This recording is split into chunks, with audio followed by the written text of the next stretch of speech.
Aus dem Buben Isaac ist ein erwachsener Mann geworden.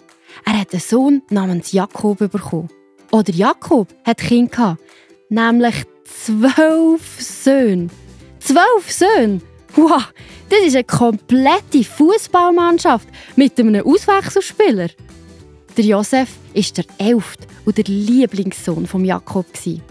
Er hat ihn sehr fest gern und hat ihm ein wunderschönes Regenbogenkleid geschenkt. Aber der Josef war der Einzige, der so ein schönes Geschenk bekommen hat. Seine Brüder sind neidisch geworden. Darum haben sie einen Plan ausgeheckt, wie sie den Josef loswerden könnten. Einmal sind die 10 älteren Brüder von Josef mit den Viehherden vom Vater losgezogen, damit die Tiere ein grünes Plätzchen finden zum Grasen. Der Vater hat der Josef zu sich gerufen. Josef, geh schauen, wie es deinen Brüdern geht. Und er kommt zurück und erzähl mir von ihnen. So ist er losgelaufen seinen Brüdern entgegen. Die haben ihn schon von weitem gesehen mit seinem leuchtigen, farbigen Gewand. Am Josef, sein Bruder, der Juda, hat eine böse Idee gehabt. Schaut, dort kommt ja der Liebling von unserem Vater. Der mit seinem schönen Regenbogenkleid. Der nervt mich so extrem. Und der Vater hat ihn viel lieber als uns. Da vorne sind Reisende aus Ägypten. Kommt, wir verkaufen ihnen den Josef. Dann sind wir dann los. Ja, das ist eine gute Idee, Bruderherz. Kommt, das machen wir. Und tatsächlich haben sie das so gemacht. Ihr Vater hat es natürlich nicht wissen.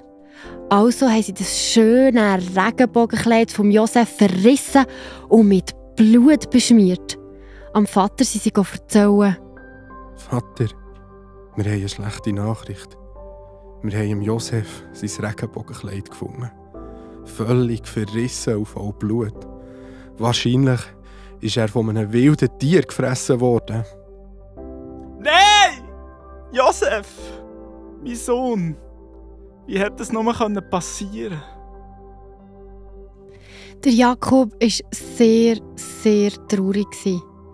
Aber die Brüder waren ja auch wirklich mega gemein, oder? Der Josef hat sich unfair und schlecht behandelt gefühlt. Er ist einfach so bei fremden Leuten in einem fremden Land gelandet. Er hat aber Gott vertraut und hat geglaubt, dass alles wieder gut wird kommen. Auch in diesem fremden Land, in Ägypten, hat Josef alles gemacht, was gut ist und was Gott gefällt. Und Gott hat wirklich einen genialen Plan mit ihm. Er hat ihm geholfen, so dass der Josef bei einem reichen Mann, einem Potiphar, in Ägypten arbeiten konnte. An einem ganz normalen Tag ist aber plötzlich die Frau vom Potiphar gekommen und hat ihn versucht, zu etwas Schlechtem zu überreden. Der Josef hat laut gerufen. Nein, sicher nicht. So etwas wollte ich nicht machen. Lass mich sein. Das hat an der Frau vom Potiphar gar nicht gepasst. Und sie hat böse Sachen über Josef erzählt. Sie hat gelogen und wegen dem ist der Josef am Schluss im Gefängnis gelandet. Ja, das muss schrecklich für Josef sein. In einem fremden Land, bei fremden Leuten und dann erst noch im Gefängnis, obschon er doch gar nichts Schlechtes hat gemacht. Aber Gott hat ihn nicht vergessen und war auch jetzt bei ihm im Gefängnis. Gerade ausgerechnet in dieser Zeit hat der Pharao, der Chef von Ägypten, einen Traum gehabt, den er nicht verstanden hat. Der Pharao hat aber gehört, dass jemand im Gefängnis Träume erklären kann. Und dieser jemand war der Josef. Gott hat ihm dabei geholfen. Der Pharao hat den Josef zu sich gerufen und hat ihm seinen Traum erklärt. Josef, ich habe etwas geträumt. Aber niemand kann mir sagen, was mein Traum bedeutet. Ich habe gehört, dass du Träume erklären kannst. Stimmt das? Also, ich selber kann das nicht. Aber Gott wird dir sicher eine gute Antwort geben. Erzähl, was hast du geträumt? Im Traum habe ich 7 gut genährte, dicke Kühe gesehen, die aus dem Nil ausgestiegen sind. Und nach denen sind 7 ganz magere, dünne Kühe aus dem Fluss gekommen. Die haben die 7 dicken Kühe gerade gefressen, aber immer noch waren sie genau gleich dünn und mager wie vorher. Niemand konnte mir sagen, was das bedeutet. Josef, wie ist es du? Pharao, Gott sagt dir mit dem Traum, was er vorhat. Die 7 dicken Kühe bedeuten, in ganz Ägypten wird man 7 Jahre sehr viel zu essen haben und auf dem Feld wird alles wachsen und blühen. Es werden so richtige Schlemmerjahre. Die 7 mageren Kühe aber bedeuten, dass nach den guten Jahren 7 Jahre vor Hungersnot kommen. Kein Regen, keine guten Ernten und darum auch kein Essen für die Menschen. Such dir doch einen guten Mann, der in den 7 ersten Jahren ganz viel Korn auf die Seite tut, sodass dir in den 7 Hungerjahren Vorrat habt. Josef, ich kann mir niemand besser vorstellen für diesen Job als dich. Du sollst mein Stellvertreter werden, der zweitmächtigste Mann in meinem Königreich. Weil der Josef mit Gottes Hilfe diesen Traum so gut erklären konnte, hat er aus dem Gefängnis dürfen und er ist der Chef von allen Ernten geworden. Er hat in den nächsten 7 Jahren sehr viel Korn auf die Seite tun, so dass es in den 7 schwierigen Jahren genug zu essen für alle Leute hatte. Alles ist genau so gekommen, wie es Gott am Josef durch den Traum vom Pharao gezeigt hat.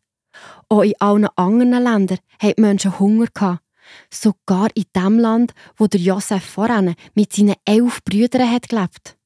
Auch die hatten sehr fest Hunger gehabt. Darum hat sie den Vater nach Ägypten geschickt, damit sie dort Korn kaufen können. Also, Brütchen, let's go! Das wird ein Abenteuer. Wir reisen nach Ägypten. Dort hat der Pharao noch viel zu essen. Mehr als wir hier. Sie haben natürlich nicht gewusst, dass der Josef in Ägypten beim Pharao hat gearbeitet. Sie sind losgezogen und endlich in Ägypten angekommen. Wow, das ist eine riesige Stadt. Und da vorne, die grossen Kornspeicher, dort hat es hoffentlich noch etwas zu essen für uns. Aber vor diesem Kornspeicher haben sie jemanden getroffen. Sie haben ihn nicht sofort erkannt. Aber wo sie haben gemerkt, dass das der Josef ist, sind sie so richtig erklüpft. Das ist ja der Josef, unser Brütsch. Oh, der ist sicher gang noch verrückt. Vielleicht so viel verrückt, dass er uns nichts zu essen gibt. Oder sogar uns bestrafen. Die Brüder hatten richtig Angst. Sie haben auch schon gewusst, dass sie dann zumal etwas ganz Falsches gemacht haben. Aber der Josef hat ganz anders reagiert, als sie erwartet haben. Liebe Brüdchen, ihr braucht keine Angst zu haben. Gott hat mich hierher geschickt, dass ich euch helfen kann. Hier gibt es genug zu essen für alle. Ihr werdet keinen Hunger mehr haben. Geht zurück und holt unseren Vater.